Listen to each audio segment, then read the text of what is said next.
Welcome back Gujarat engineering academy YouTube ચેનલમાં mechanical semester 5ના બધા જ મિત્રોનું સ્વાગત કરીએ છીએ।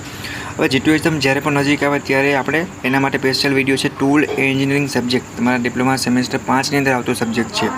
એના માટેના મિત્રો ટોપ 25 પ્રશ્નો છે જીટીયુ એક્ઝામમાં તમારા પ્રિપેરેશન માટે બેસ્ટ બનવા જઈ રહ્યા છે। એના સિવાય જો વાત કરીએ તો કે મેં જે તમને વિડીયો આપ્યો હતો જીટીયુ એક્ઝામનો આઈએમપી પ્રશ્નો પહેલાં જે તમારી પ્લેલિસ્ટ મિકેનિકલ સેમ 5માં એડ છે એનું સોલ્યુશન પણ ટૂંક સમયમાં આવી જવાનું છે। તો તમારા ટૂલ એન્જિનિયરિંગમાં હાથે એ ગ્રેડ અથવા તો AB ગ્રેડ તમે સારી રીતે કોઈ પણ ટેન્શન વગર મેળવી શકવાનો છો। તો સૌથી પહેલાં બધા સેમેસ્ટર 5ના બધા દોસ્તોને શેર કરી આપો અને લોંગ વિડીયોની લિંક તમને નીચે આપેલ છે એ પ્રમાણે તમે ત્રણ વિડીયો જોઈને સારી રીતે પ્રિપેરેશન કરી નાખો જેથી કરીને ટૂલમાં તમે પૂરેપૂરા માર્ક્સ અથવા તો 50 ઉપર આરામથી સ્કોર કરી શકો। અને સપોર્ટ માટે ગુજરાત એન્જિનિયરિંગ એકેડમી યુટ્યુબ ચેનલને સબસ્ક્રાઈબ કરી તમારા બધા દોસ્તોને મોકલો જેથી કરીને આપણે બધાય પાસ થઈ જાય। લાસ્ટ યરમાં છો તો ધ્યાન રાખવાનું છે। Okay, all the best your exam GTU, pass થાવ મોર જીટીયુ। Okay, by.